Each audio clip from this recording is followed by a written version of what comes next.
evening and welcome, new members, old members and non-members here to listen.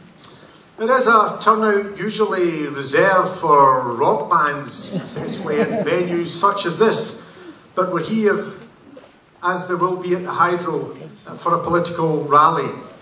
When I first entered into politics, political rallies had turnouts of 20 or 30, maybe 100. You'd think it was exceptional. But things have changed. They've changed with the referendum. All that as Scotland has awoken. Those meetings that took place during the referendum were hugely well attended, though not necessarily as well attended as this. But certainly those that were best attended were usually addressed by the speaker that you and I are here to listen to today. She was at the forefront of that people's campaign, not just for a yes vote, but for a juster, fairer, better Scotland. Friends, without further ado, can I introduce the next First Minister of Scotland, Nicola Sturgeon. Friends, it is an absolute pleasure to be here with you this evening at this, the first in a series of events to set out my ambition for our country. Let me begin by extending a very, very warm welcome to each and every one of you. To all of you who have just joined the SNP, to those of you who have been hard-working, dedicated members for many, many years, and to those of you here tonight who are not yet members, perhaps not even supporters of the SNP, but who have come along here with friends or with family to hear what I've got to say. I hope you like what you hear, and if you do, I can assure you that we have people who will be very happy to sign you up to membership of the SNP before you leave here this evening. Of course, tonight is not just about me talking to you, it's also about you getting the chance to ask me questions.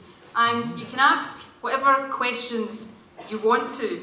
You know, for far too long, the conversation between politicians and the public has been reduced to 30-second sound bites and staged, managed public appearances. The referendum campaign changed all of that. So this is me starting the way I intend to continue as First Minister, by being open, accessible and straight talking.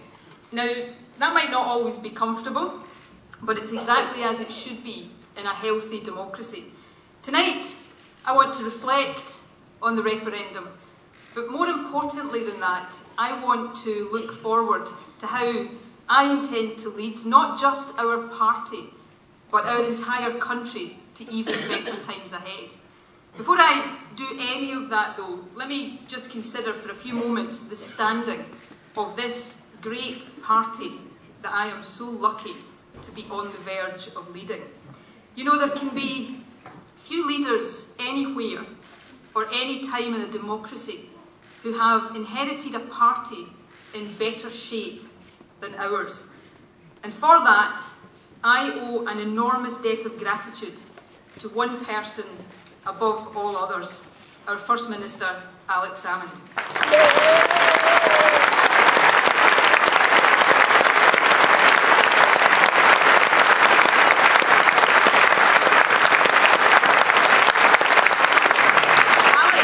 Alex didn't just raise the SNP from a party of protest to a party of government.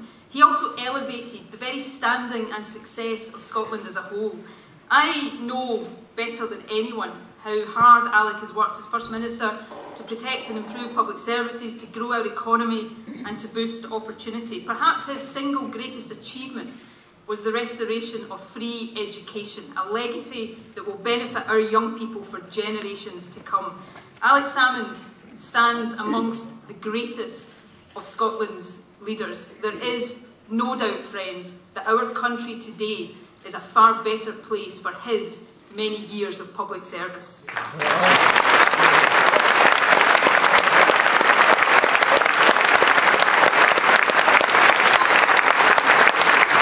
So it's thanks in no small measure to Alec that I will become leader of a party that is by some considerable distance, the biggest in Scotland, the third biggest in the UK, and a party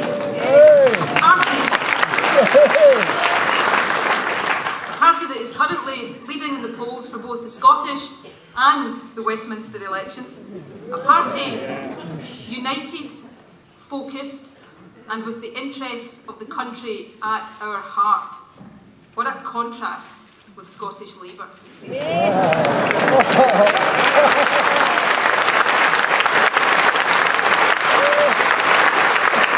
During the referendum campaign, you might have heard me appealing to Labour supporters to vote yes to win independence for Scotland and in the process to reclaim their own party. Many heeded that call. Glasgow, North Lanarkshire, Dundee, West Dunbartonshire all voted yes, and many other traditional Labour voting areas came close. And for every Labour supporter who voted yes, I suspect there is another one who this week is wishing they had, because the sorry state of their once proud party has been laid bare for everyone to see. Scottish Labour is a party described by its own outgoing leader, not by me, but by its own outgoing leader, as nothing more than a branch office of its London party. And what appears to be their answer to this Westminster control, it appears to be to draft in a Westminster MP to lead them. You really couldn't make this up. But you know, friends, all of that pales into insignificance against what I think is the most damaging revelation of all. One that really matters to ordinary working people across our country, because this one is not about party processes, it's about real lives. And that's the revelation that for one whole year, Scottish Labour allowed itself to be banned by its London bosses from speaking out against the bedroom tax. I ask you to think about it and think how this came to pass. The party of Keir Hardie joined at the hip with the Tories in the No campaign and gagged from speaking out against the cruellest of Tory policies. It is a disgrace, and it's no wonder supporters are deserting them in their droves.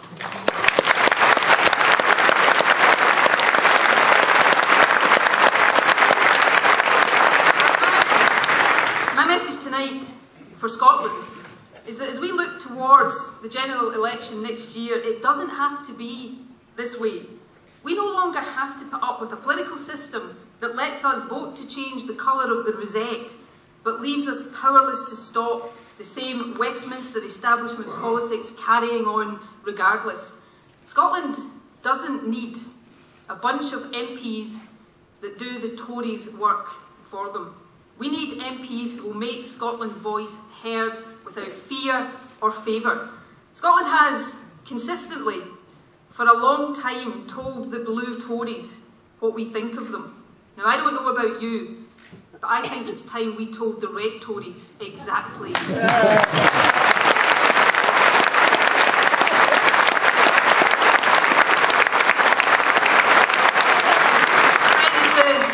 The plates of Scottish politics truly are shifting.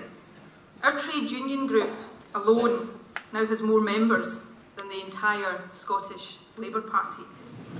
We are, without doubt, Scotland's party of social democracy, the party of aspiration and opportunity, the party that knows and understands that a strong economy and a fair society must go hand in hand if everyone in our country is to get a decent chance in life.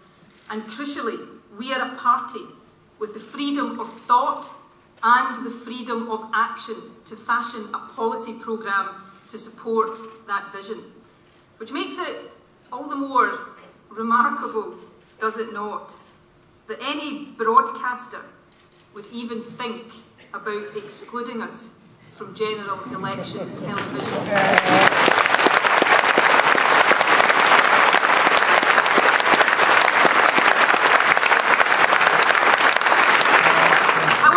Opportunity tonight to send a direct message to the BBC, ITV, Sky and Channel 4 to exclude not just the SNP but also the Greens and Plaid Cymru, would be to willfully ignore the reality of the political landscape that exists not just in Scotland but across the UK, and it would be a failure of your duty of impartiality. You must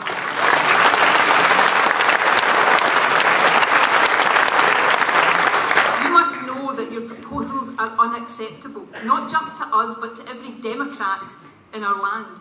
So it is time to think again, and as you do, be in no doubt, in the general election next May, the SNP will be seen and Scotland's voice will be heard.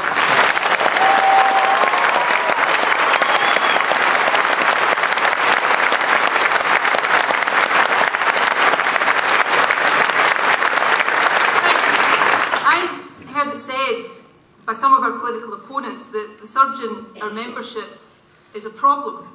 That it might be the biggest headache I have as the soon-to-be leader of the SNP. I suppose I can only say to that I hope every problem I face as leader is as difficult as this one. The fact is, our growth in membership is a massive, massive opportunity. It's an opportunity to transform how we do politics and to connect with the people of our country in a way that none of our opponents can match. Let's just think about it. On referendum day, the SNP had 25,642 members.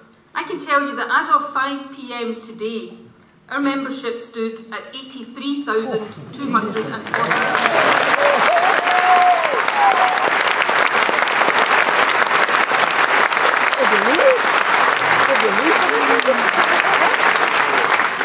That is the equivalent of a UK-wide political party having over 1 million members. Something that neither Labour nor the Tories have managed since the early 1950s. It means that today, almost 1 in 50 of the adult population in Scotland is a member of our party. That is an extraordinary statistic. It actually makes me think of one of the lower points of Better Together's campaign. You'll remember the advert that patronised every woman in Scotland. The busy mum who couldn't vote yes because it was just a bit too complicated. She wasn't sure what that guy off the telly, i.e. the First Minister of our country, was saying. In the broadcast's immortal words, it was far easier just to eat your cereal. Why, you might be thinking, does our soaring membership bring that to mind? Well, the reason is this. Thanks to you and tens of thousands like you, it's no longer possible for anyone to write off Scotland's party of government as just that guy off the telly, or even this girl off the telly. We are not some distant, remote bunch of politicians. We are part of every community in this land. In Scotland today, if you're not a member of the SNP yourself, it's highly likely you know someone who is. Someone you like, trust, listen to, a friend, the parent of your kid's friend, a member of your family, a workmate, someone you play football with. That is what it means to be a mass membership party. You touch every part of Scottish society and reflect Scotland in all of its wonderful diversity. And when we combine that incredible human network with modern 21st century social media campaigning, what we have is a reach and ability to connect and to communicate that is unparalleled, not just in Scotland but anywhere in the UK. That is our opportunity and we must grasp it. As a party, that means building on the incredible spirit of the referendum campaign. Let me tell you, that campaign was the best and most fulfilling experience of my political life. My abiding memories are not of the TV debates or the media interviews, enjoyable though most of those were. They're of the packed public meetings in every corner of Scotland. I even managed to do a public meeting on the overnight ferry to Shetland. My memories are of the people that I met, people, yes and no voters, who had never before gone to a political meeting, some who'd never even voted before, people realising for the very first time that the political system exists to serve them, not the other way round, and being excited by it, inspired, engaged, empowered. I learned about their experiences, worries, dreams and ambitions, and I hope and believe I am the wiser for it. The referendum also taught me and all of us a new way of working, one that reached across and beyond party boundaries. You know, I'm so incredibly proud of the entire Yes movement, the political parties that were part of it, and all those from every walk of Scottish life who gave it the incredible breadth and diversity it had. On a personal level, I want to pay a particular tribute to my parliamentary colleague and Scottish Green co-convener, Patrick Harvey. You know, the passion...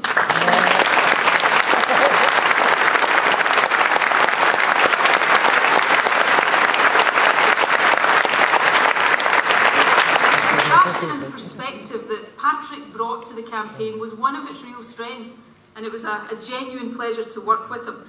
And the fact is, as typified by that cross-party, non-party working and the incredible spirit that it generated, the fact is the referendum changed Scotland forever. Whatever politicians at Westminster might hope for, there's no going back to business as usual. The challenge for us is to reflect that change in how we conduct ourselves. We must use our new strength as a party to engage positively, intelligently and respectfully with a population that is more engaged and better informed than ever before. We must have the wisdom and the humility to know when to put party interest aside and make common cause for the greater good. We must focus not on what divides us as a nation, but on what unites us. If we do all of that, I believe we can create a momentum for change in our country that is unstoppable. Of course, where that change leads us will not be dictated by politicians. It will be driven, in the words of the US Constitution, by we the people. Now make no mistake, I know where I want that change to lead, to Scotland being an independent nation. And I believe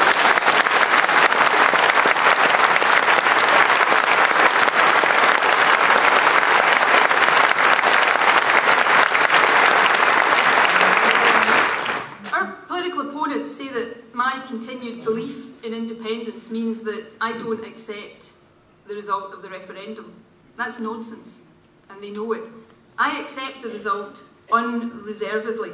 Yes didn't win, and we didn't win because we didn't persuade enough people of the positive case for independence. Whatever frustrations we might feel about the nature of the no campaign, the scaremongering, the negativity, the fact remains that it was our job to convince people to vote yes, no one else's. We came close, very close, but we fell short. And so Scotland will not become independent at this time. That is democracy. I accept that.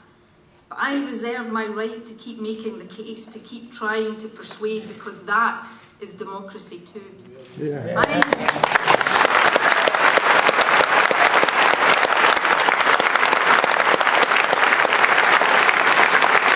I believe as strongly as I ever have that we should be independent, and as strongly as ever that we will be independent, but only the Scottish people can decide it. However much we might like it to be otherwise, there's no shortcut to independence, no back door, no low road. There is only the high road of democracy. So our task now is, as it's always been, to persuade a majority of our fellow citizens in a referendum that independence is the best future for our country. Whether we succeed, I believe we will, and when, will depend on many different factors, events and circumstances. And it will also depend a lot on how we conduct ourselves. So let me set out for you how I intend to conduct myself as First Minister, and how, as leader of the SNP, I want us as a party to face up to the opportunities that lie ahead. Firstly, we must respect the views of those who voted no. We must understand their reasons, even if we don't agree with them, and resolve to be more persuasive in the future. And we mustn't ever, ever allow our disagreement on independence to blind us to the many things we do all agree on. As First Minister, I will work to build as much unity and common cause in our country as I can. For me, One Scotland is not just a slogan, it's a principle that should guide us as a nation. There are many who voted no in September who are open to persuasion in future. I know a few who've changed their minds already.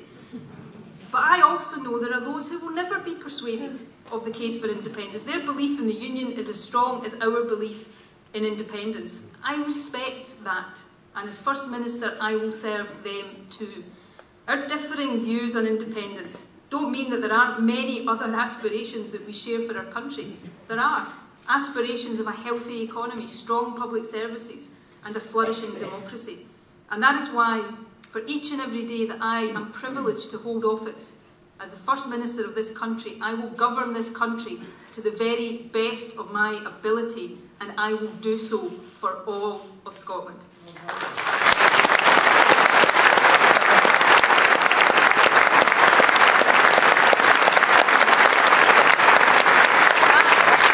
After all, is what the SNP was elected to do in 2007 and again in 2011.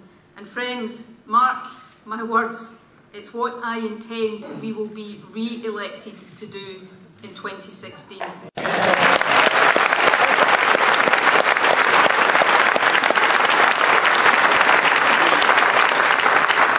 I'm in public life to help make Scotland a better place for everyone who lives here. That's my guiding principle. The reason I support independence is because I believe it better equips us to make Scotland a better place. In other words, independence is the means, not an end in itself.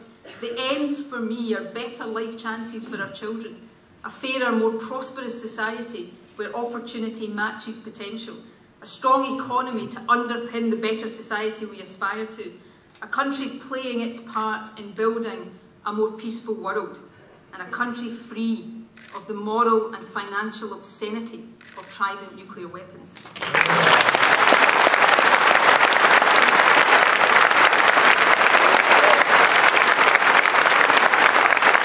Independence will give us so much more opportunity to deliver these objectives, there's no doubt about that. But I am committed to these objectives in all constitutional circumstances. So I will use every power I have at my disposal at any time to deliver the best outcomes for the people I serve, and that is all of the people of our country. And in doing so, of course, I'll be building on very solid achievements. You know, thanks in part to the work of the Scottish Government, Scotland now has lower unemployment and higher employment than the rest of the UK. We've now got the lowest level of youth unemployment for 6 years. We've seen a massive boost in Scottish exports.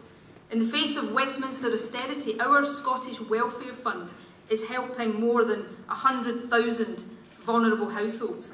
We've taken action to cancel out the impact of the Tories' unfair bedroom tax. And we're protecting more than 500,000 low-income households from UK government cuts to council tax benefit. These are all core areas of our government's work, and they really matter to the livelihoods and the well-being of hundreds of thousands of our fellow citizens. So wherever we progress to as a country in the future, I pledge this. If I am elected by Parliament to be First Minister, my government will have a relentless focus on the job in hand, on our public services, on the economy of Scotland, and on tackling inequality. And I want tonight to make particular mention of our National Health Service. Like everyone in Scotland, and as a former Health Secretary, there are few things I hold more dear than the NHS. I'm proud, very proud, that the SNP has kept our NHS in public hands. And I'm proud that in our budget earlier this month we increased health funding by £80 million more than we had planned. But I also know from my experience as Health Secretary the challenges that those who deliver healthcare face each and every day. And I know the debt that each and every one of us owes them for what they do. So my pledge to them and to all of Scotland is this. If I am First Minister, the NHS for me will continue to be a priority, a daily priority. I will work tirelessly to protect and improve it, and I promise that it will remain the publicly owned, and publicly funded service that we all cherish so much.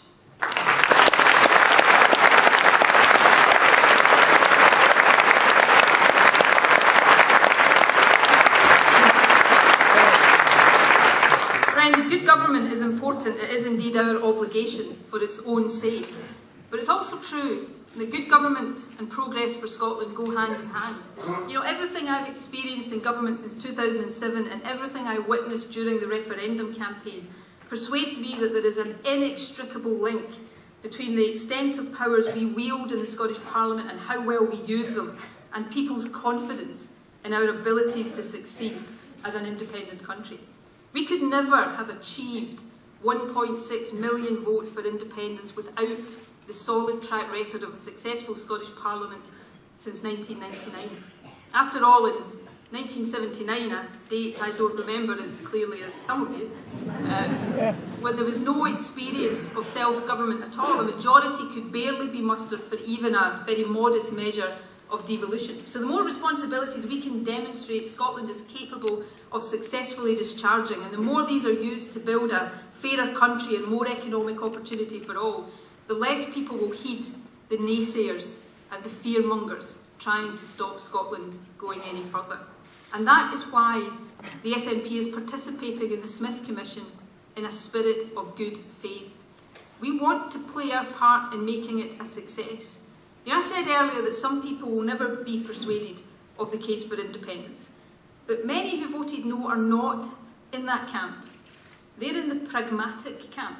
People who could have voted yes or no, but who on referendum day thought the country wasn't ready yet, or that we hadn't made the case well enough, or that more powers were the better option, or perhaps a combination of all of these factors and others. I hope we can persuade them to support independence in future. But more immediately, we must respect what they want now, which is the maximum possible devolution, the option backed by 2/3 of Scots in a post-referendum poll, and we must help to make that happen. And let's be clear about this. Extensive new powers are not just what people want, they are also what people were promised. It was a solemn vow. The language used by the Westminster parties and the impression they sought to create was deliberate, and it couldn't have been clearer. It is now their obligation to deliver. Believe me, I intend to hold them to account. But if they break their promise, it's not me they have to worry about. It's the wrath of the Scottish people. They will pay a heavy price, and they will absolutely, thoroughly deserve to.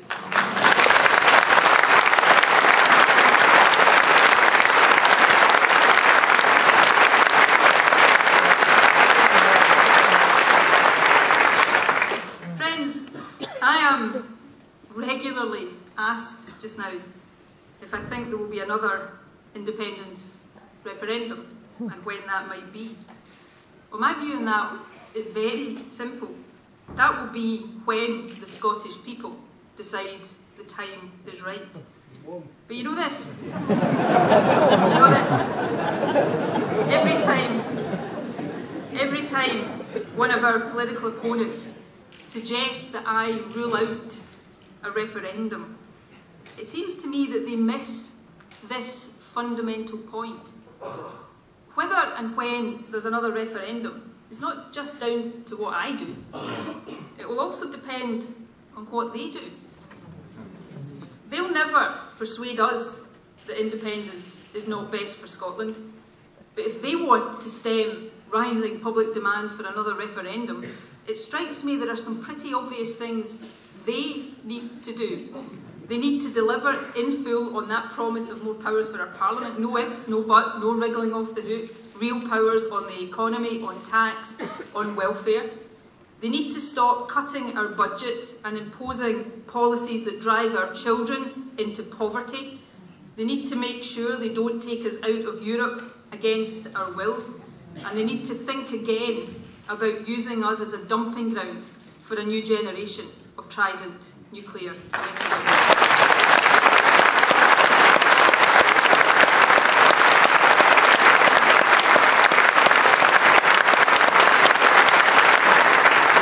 The issue of membership of the EU is one I want to address specifically tonight. It's very clear from recent by-elections in England that the anti-European politics of UKIP is on the rise. An in-out referendum on EU membership in 2017 now seems pretty inevitable, almost regardless of who wins the general election in May. We also know from a range of polling evidence, including detailed academic analysis that was published last week, that it's entirely possible that the UK as a whole could vote to exit the EU, but that Scotland would vote to stay. Now, I don't think the EU is perfect. Far from it. It badly needs change and reform, but I do believe strongly that our interests are best served by being in, not out of the EU. The impact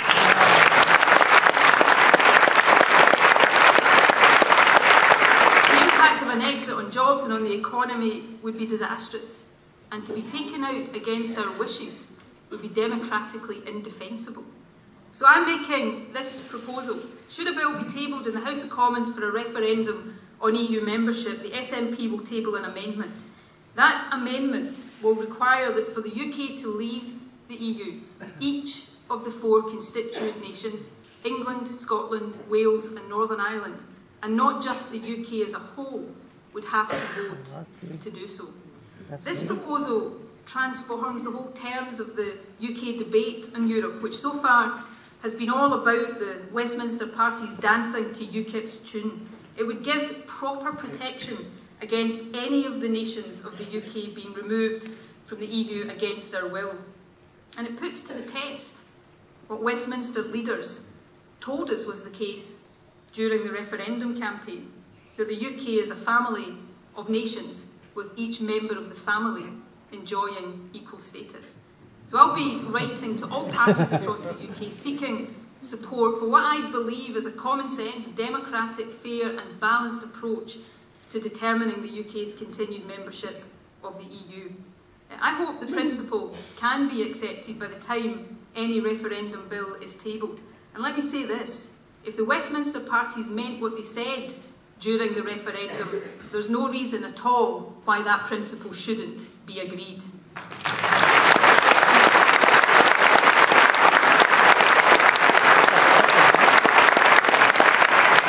Friends, my overriding message to you this evening is this.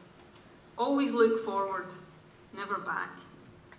We didn't win the referendum, and that is a deep disappointment, but we did move this country forward. Even our opponents now accept that Scotland is a sovereign nation.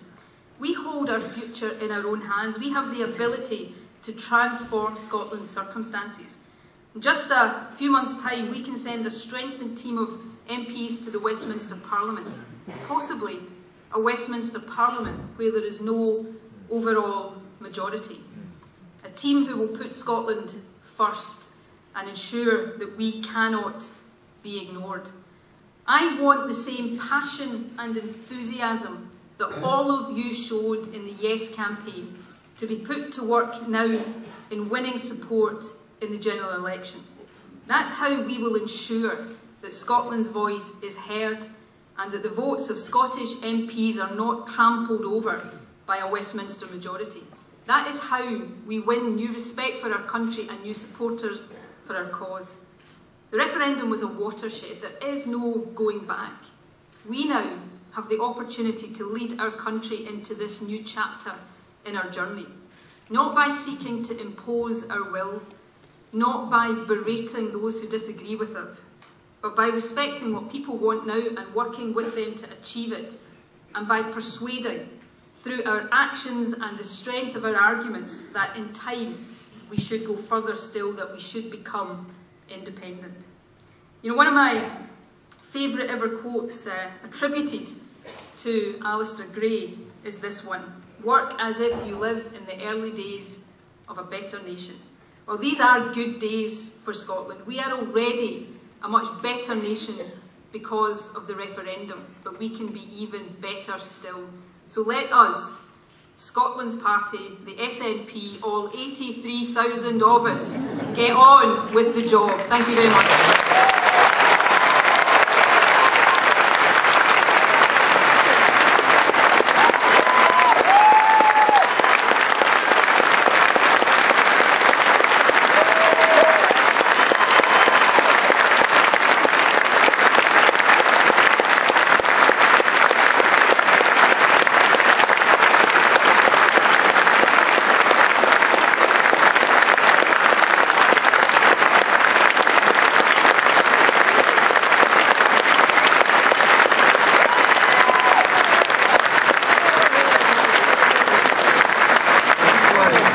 very keen not just to be able to address you and countless other thousands around the country over coming weeks, but to take questions. Things that are a bit more complex than they were in those days of the poll tax campaign or whatever. There's a much larger gathering and my eyesight's not as good as it is. But we are arranging for stewards who will have cards that will be able to intimate who's looking. So if you could put your hands up, we'll try and work our way around the audience. I need to wait until the stewards and the mic team are out. What I can say is we'll take them in batches of 3. It would be useful if you could try and keep your questions short. That way others who have questions will be able to ask them. Equally, I think it would be useful if you could identify yourself with your name. It makes it easier for Nicola to be able to understand to whom she's responsible. Never mind the fact I think it's politer and much homelier if we're able to say. So can I start by asking those of you who want to put up a question and ask for those with the roving mics to be able to begin putting them out once we're mic'd up. Number 3, would you be able to hand the mic over? Hi, can you hear? Yes. Hi, Nicola, my name's Ron, I voted yes.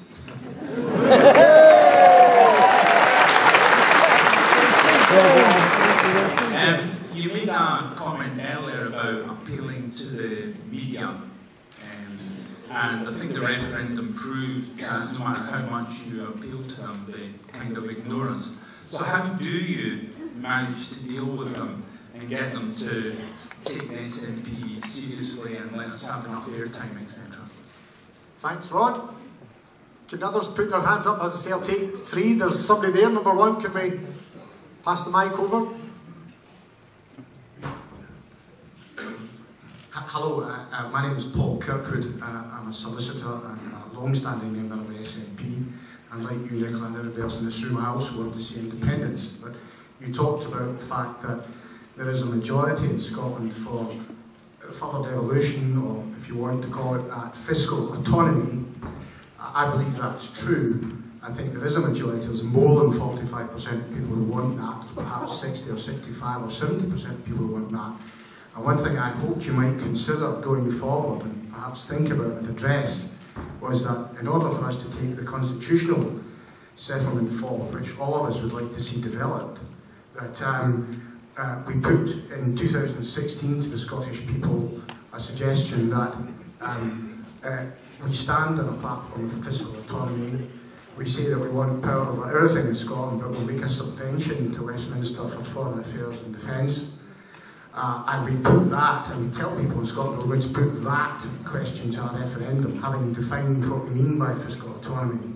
And if people vote for that, then that puts us in a very strong position in Scotland. It puts us on the side of the majority of the Scottish people. And if that is ignored, then you're going to be in a position to move beyond that and put the question of independence back on the table. Thanks, Paul. I think we've got that finally. Number 2. Hi, Nicola. I'm Derek Fairbairn. You mentioned earlier about Europe, saying that you wanted each country to have an equal vote. David Cameron says today in Parliament that we were one United Kingdom and we vote as one United Kingdom. What would happen if the southeast of England puts us all out of Europe? What could we do about that? Thank you. Well, we've got Ron, Paul and David. Okay, thank you very much. Ron, my name's Nicola, I voted yes as well. So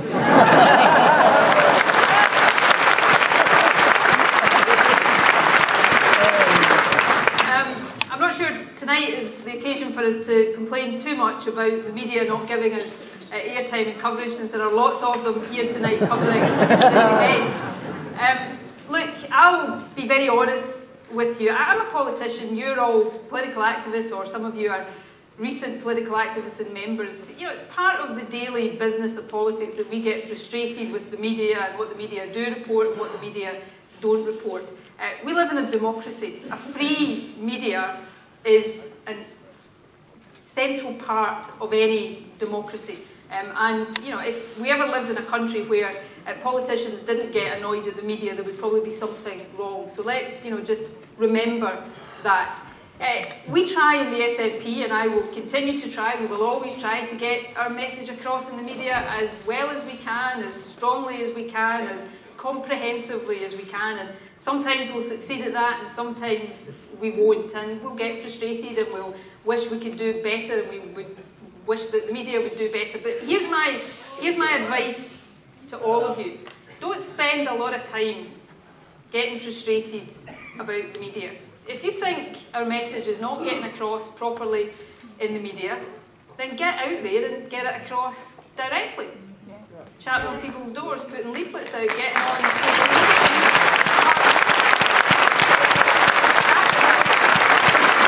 Far better use of energy than is all getting frustrated that the newspapers or the television don't report our views the way we want them to be reported. And remember the point I made in my speech about the impact of the growth in our memberships. I made that point deliberately. I'm going to remind you the statistic.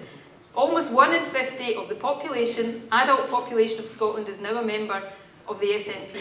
That gives us an incredible reach. And when you combine that with new ways of communicating and social media, we've got ways of getting our message out there that we couldn't have dreamed of 5 years ago, 10 years ago. So let's use our energy in using that to best effect. Paul, I think you're right in the general premise of your question. I've described it as believing there is today a powerful majority for substantial change in Scotland. You know, if you take the 45% who voted yes, and what I believe is a significant number, by no means all, perhaps by no means even the majority, but a significant number of those who voted no, who were persuaded to do so because of the promise of extra powers, then I think it is beyond argument that there is a majority for substantial change in Scotland. The submission that the Scottish Government has put into the Smith Commission argues for Devo Max. The poll post-referendum that I referred to in my speech was a poll that specifically asked the question, do you agree with Devo Max as defined as everything except foreign affairs and defence? 66% of people said yes to that. So that's what we're arguing for. Now, we're also participating in the Smith Commission in a spirit of good faith. Now, when you go into a process of negotiation and discussion in good faith, you have to be willing to compromise. So we won't get everything we ask for out of the Smith Commission. I accept that. And in any event, the Smith Commission is not going to deliver what we want, which is independence. I accept that as well. But we will be arguing for as much progress as possible. And if the Smith Commission, and we don't have long to wait for this because it's operating in a very tight timescale, if it puts forward a substantial package of extra powers, then it won't be everything that we want, but we'll be happy to say that's good progress. It will then be over to the Westminster parties to legislate for that, because the Smith Commission, no matter how good a job it does, can't actually deliver more powers. It can recommend more powers. It's the Westminster parties that will have to deliver them. And I don't want to wait to 2016 to put the pressure on them to deliver that. I want us to be putting the pressure on and holding them to account in 2015 at the general election. That's when we can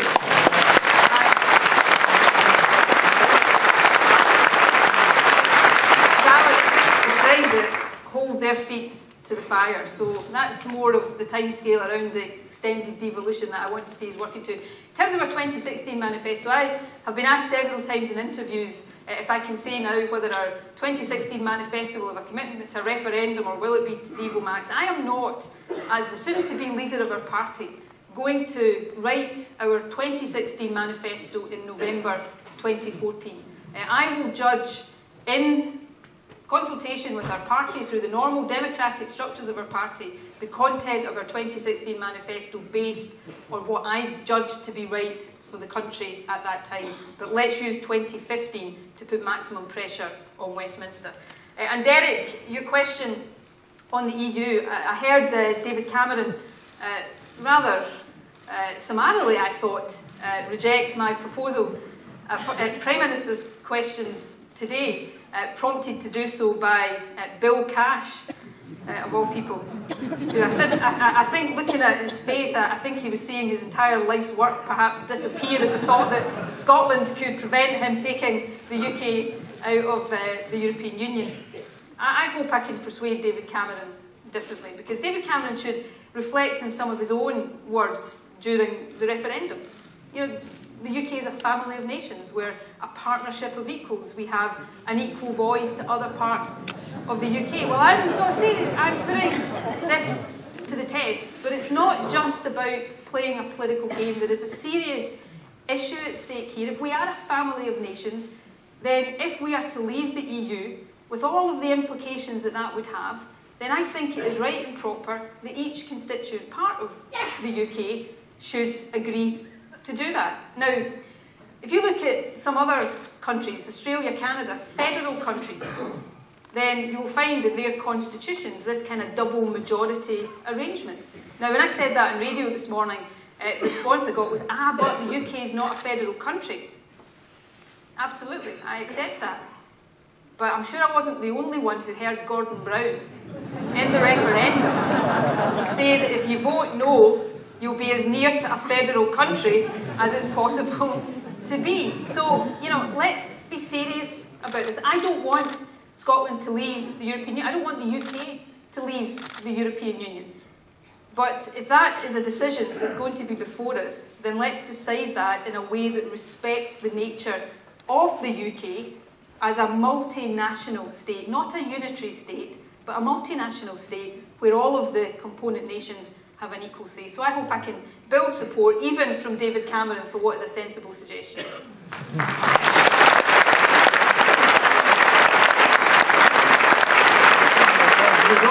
Number 4, is it? There's somebody, if 6 could step forward, there's somebody there. Hello, my name's Maya, I'm English and I voted yes. I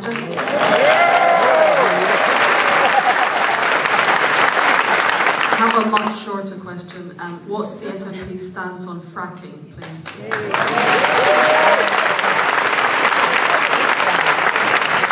Number 2. My name is Ross Aitken. I am a member of the Scottish Green Party. My question, Nicola, is how do the SNP propose to overcome the inherent bias of the first past the post system in the Westminster elections? The elections in Westminster are usually presented as a Labour and Conservative only contest. How do you propose to overcome that? Thank you. And finally, up at number 5. Hi Nicola, my name is Ian and I also voted yes. I was just wondering, I welcome the point that you're making about 1 in 50 of our country now being a member of the party. I was just wondering how we can keep that momentum going by looking at the grassroots and getting people who feel disenfranchised or have felt disenfranchised in the past, that their voice isn't only important when it comes to a referendum, but they're welcome and should be involved within politics, not just at the time of a referendum or a general election, but when it comes to putting leaflets through doors, when it comes to talking to friends and relatives and neighbours, and that they are part of society, even if they're not just part of the party. Thank you. Okay, thank you. Okay, on Maya's question, I think, by the way, we should probably work on the basis that you tell me if you didn't vote yes.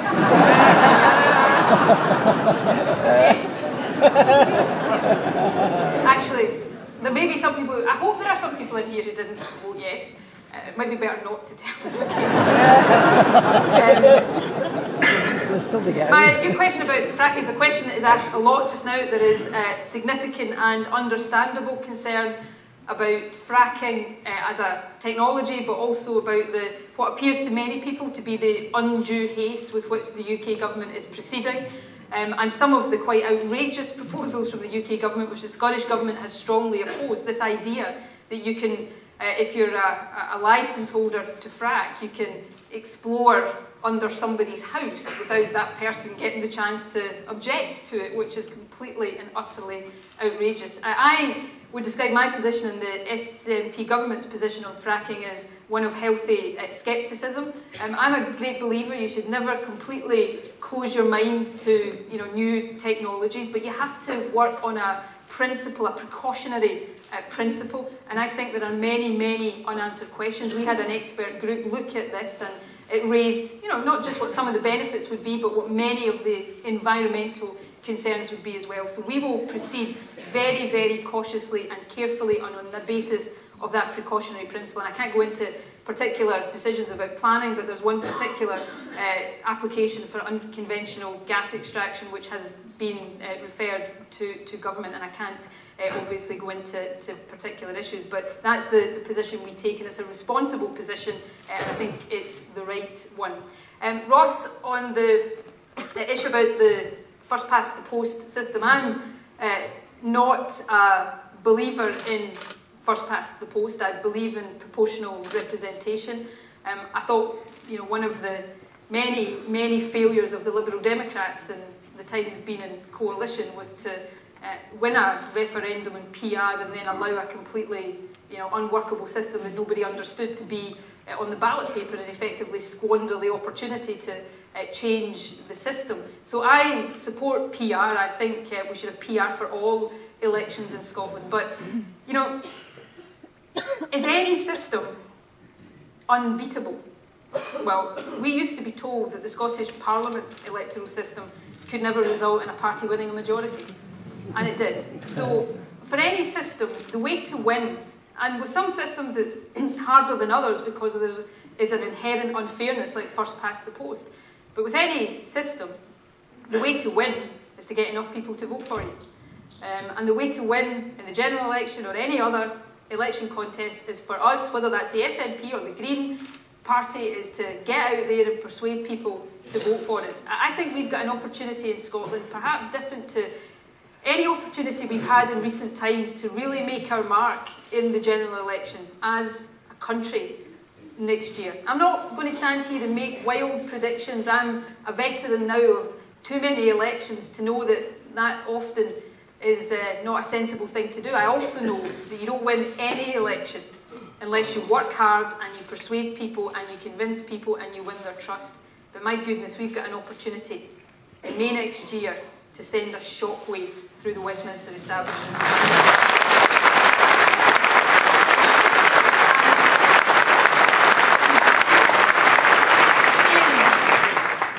Your question touches on something very close to my heart and kind of very close to the emotion I still feel, actually, when I think about the referendum campaign.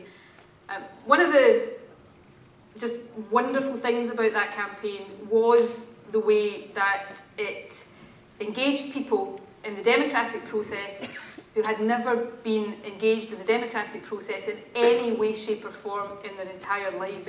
People who felt that there was no point to them getting involved in the democratic process because voting didn't change anything. And we will all, those of us who campaigned, will have spoken, as I did, to, I probably spoke to thousands of people in the course of that campaign, up and down the country, who said, I've never voted in my life before.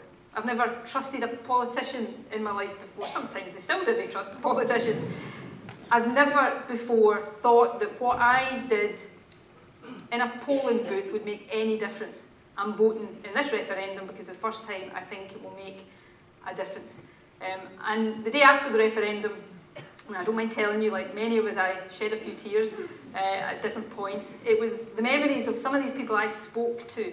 One guy in particular who I spoke to outside a polling station in the Gorbals in my constituency, and he went in to vote, told me he'd never voted in his life before. This guy was in his 50s, went in to vote, came back out, he says, you're going to be here for a while? And I said, I'll be here for 10 minutes or so. So he disappeared, I didn't think any more of it, and he came back, he'd gone to the shop round the corner, and he bought me a box of tea cakes.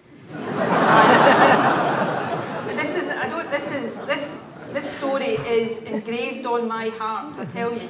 He gave me that box of tea cakes and he said, I just want to say thank you for giving me hope for the first time in my life that politics could change something. It still breaks my heart when I think about that we didn't win for people like him. But we still can change things for people like him.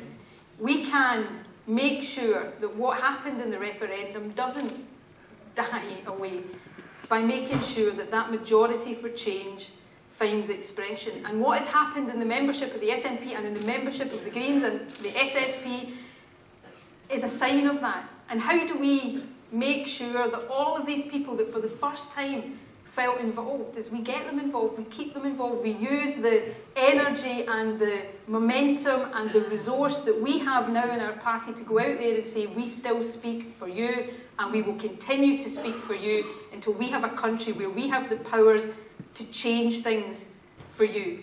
And until we get these powers, we'll use every one we do have to change things for you. We can all do that. I'm in a privileged position of being about to be the First Minister of our country. And every single day I hold office, as I've said there, people like that guy and the many thousands others will be in my mind and in my heart, because that's who we're in politics for, to give everybody in this country the best in life. And if it's ever about anything else, we should stop doing it.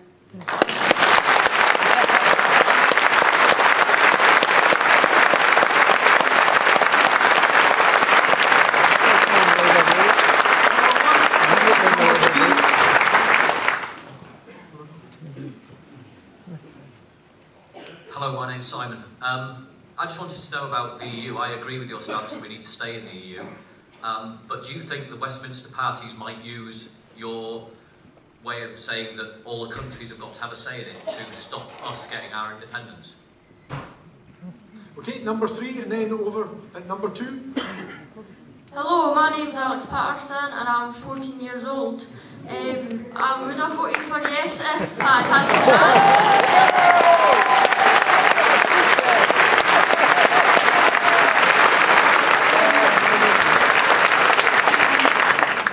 I just want to know what is the next step for Alex Salmond.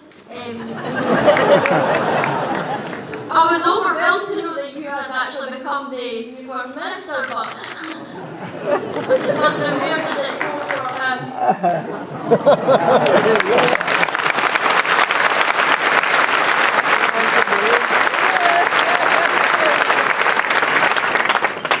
My name is Joe Wallace, and I'm not going to tell you how I voted.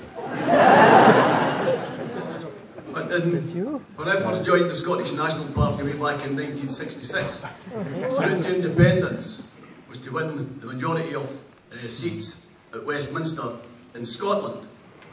In 2015, boundary changes that number to 52.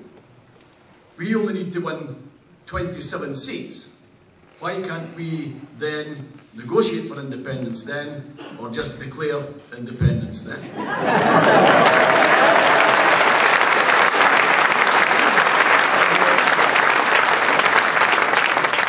There's always one.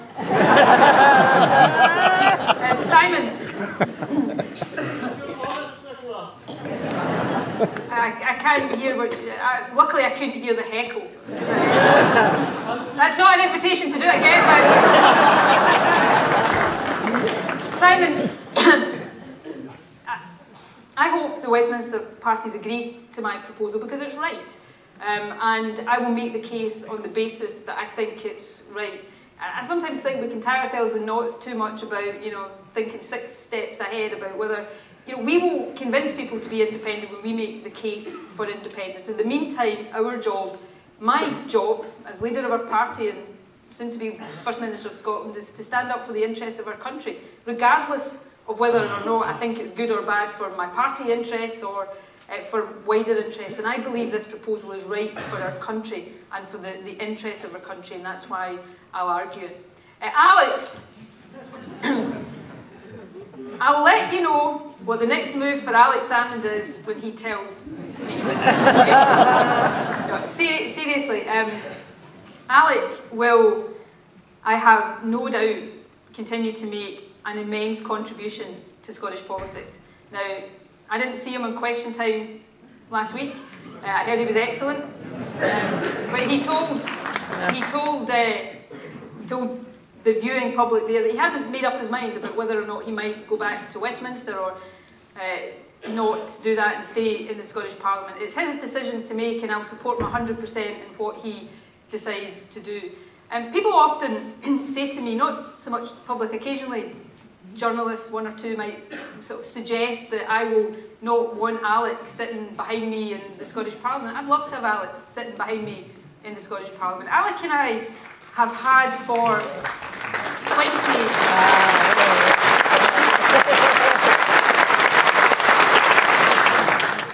Alec and I have worked together for 20 years. I've been his deputy for 10 years, and the relationship we've had has been probably quite unique in politics.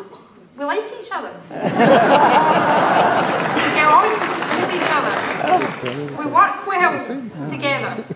You know, there's never been this tension or, you know, briefing against each other or trying to do each other down or me kind of trying to push him out. I tried to persuade him not to resign the day after the referendum. I wasn't very successful, obviously. So, you know, I have no fear of Alec being a big figure in politics. On the contrary, I'll continue to look for him for advice and guidance, and he'll still be part of any team I'm part of. So whatever Alec does, it will be for the good of Scotland. I've got absolutely no doubt about that.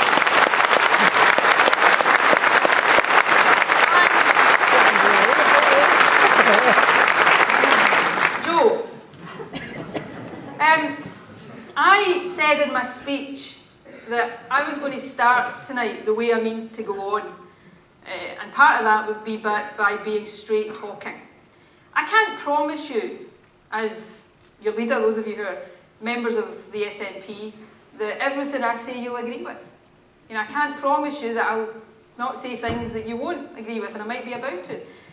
Because it's not my job just to tell you what you want to hear. It's my job to lead the party in the direction I think is best. And as long as you support me as leader, then that's what I will do. So no, I don't believe that a majority of seats at a Westminster election or at any election gives us a mandate for independence. I mean, I'm not going to argue otherwise or try to pretend otherwise. And let me tell you why. 3 reasons, and they're interrelated. Firstly, people vote in elections for a whole variety of reasons. Unlike a referendum, where if you ask people to vote yes to independence, that's what they're voting for. It's unequivocal, it's beyond argument. People vote SNP in elections, many of them because they support independence, but many of them because they like what we do on the health service or the education system. So in an election, trying to claim anybody's vote exclusively for one reason is not possible, however much we might wish it was. But secondly, in order to become independent as a country, you have to, first and foremost, get a majority of people in your country to vote for that. Then you have to get other people outside of your country to accept it and to recognise you as an independent country. Do you know one of the big strengths we had in the referendum, and I know it didn't feel like it sometimes, one of the big strengths we had was the Edinburgh Agreement. The referendum was a consented process, and both the Scottish Government and the UK Government had agreed in advance to respect the result of the referendum. Now, I know at times it didn't feel as if they were being particularly respectful to the process during the campaign, but if there had been a yes vote, that Edinburgh Agreement, that consented process, would have mattered.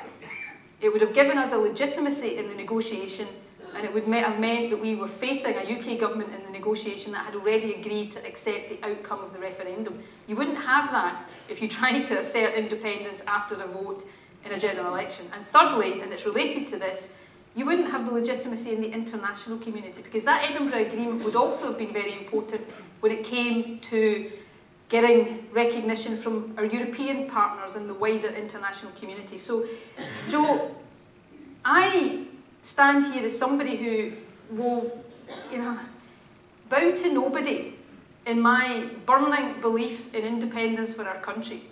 If I thought there was a back door to independence, and I'd have gone through it by now. Okay? There isn't a back door.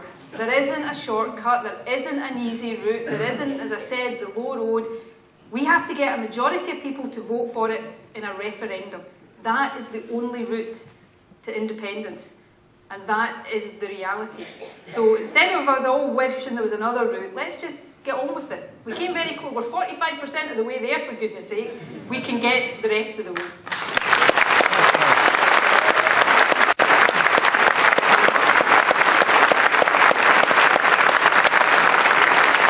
Followed by number 3 and then number 6.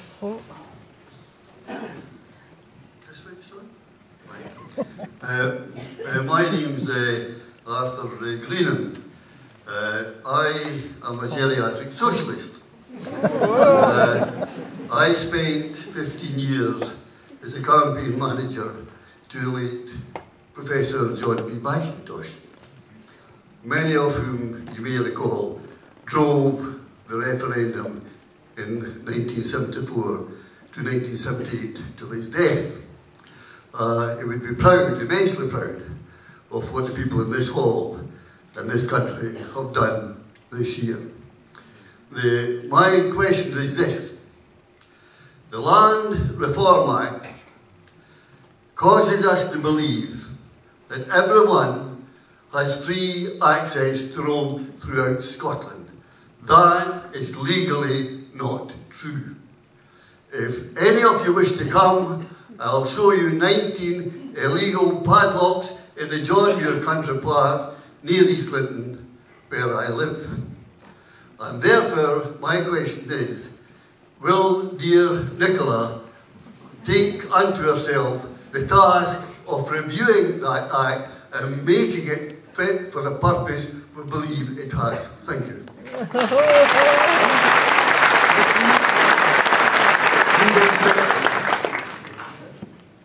Three, yes.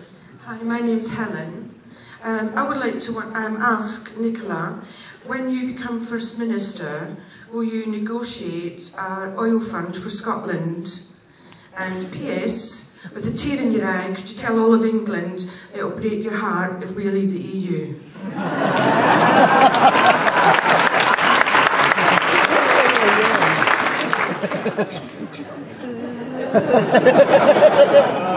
My name's John Fowler. I'm a software developer. Recently, well, part of the referendum, we were going to get nursery places for all children over 1 year of age.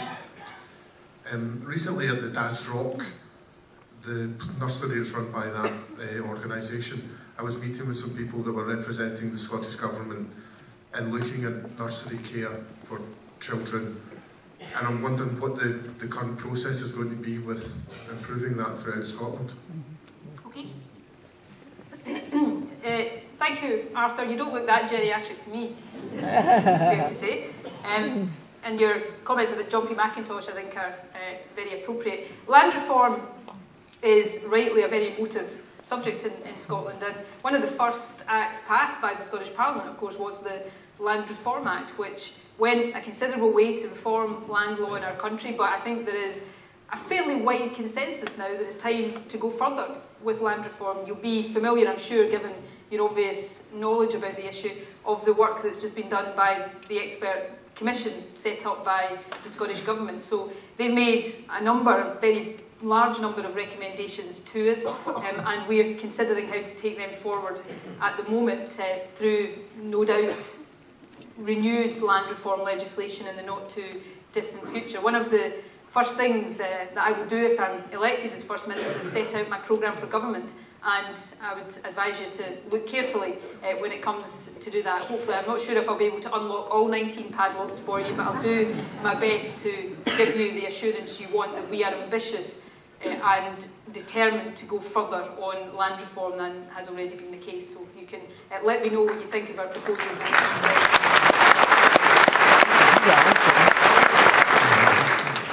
I'm not sure, Helen, I can summon up quite the...